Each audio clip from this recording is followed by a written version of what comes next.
Минатата недела завршивме кај Даниел Тренески, кој што прашуваше за како да го зголеми нивото на кортизол, а како да, тоест обратно, да го намали нивото на хормонот кортизол, а да го зголеми нивото на хормонот серотонин. И Даниел, мојот одговор и став по тоа прашање и она што науката го зборува е дека не се работи за тоа ти да најдеш како да ги зголемуваш, нели, нивоата на као добрите хормони, а да ги намалуваш нивоата на лошите хормони, затоа што во телото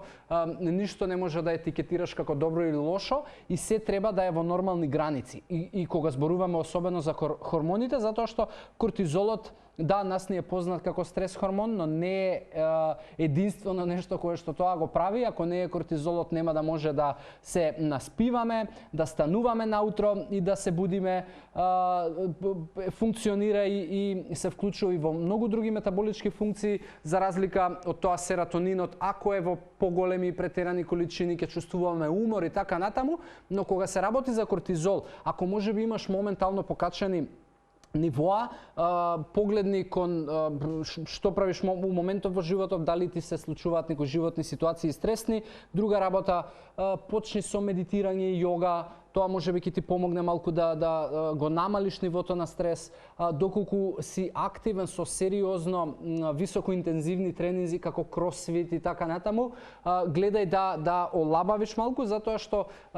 интензивните тренинзи ги покачуваат нивоата на кортизол и можеби твојот систем не е спремен за да го регулира